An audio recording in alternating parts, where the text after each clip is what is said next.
Ganito kadali maging trader? Actually, not that I know of. Alam ko hindi trader si Makagago. Pero for dito sa isang crypto or forex page, pinost yung picture niya ng isang tao. Pero alam ko hindi talaga trader si Makagago. But the point here is, itong mga scammer na to, masisipag to na mag-post, makahalogilap ng mga mauuto, mag-invest, magbibigay ng pera sa kanila. So, kung bago ka pa lang sa trading, inuunahan na kita na hindi madaling kumita sa trading. No? Hindi siya mabilisan na ganyan agad. Okay?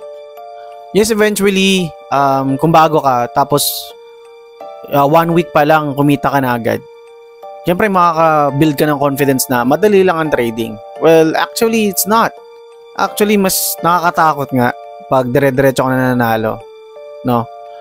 Because the fact of how will you react pag natalo ka na? How will you handle it? Diba? Kahit nga si Bill Wang, yung 20 billion niya, nawala lang ng 2 araw. And that could really happen. Manalo ka ng 6 months sa trading, tapos isang araw, ibublow mo lang yung account mo.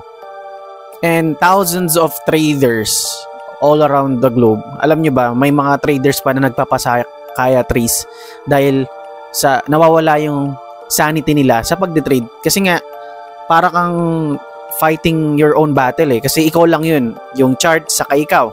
So, the point here is, don't go on trading na iisipin mo na bukas may pera ka na. Okay? This will not solve your income issues. Kumbaga, it will take you months, years pa nga eh, kadalasan, para talagang maintindihan na paano maging consistent na kumikita. And yes, this is possible na kumita ka ng ganyang kalaking pera. Pero tandaan mo na hindi siya overnight. At hindi maliit na kapital ang magagamit mo para makakuha ka or makadating ka sa ganyang point. Malaking kapital. Ano yung pinakamahirap na nangyari sa'yo sa years mo ng pagtitrade? Share mo naman sa community. Baka may kailangan nito makarinig yan. Let's go.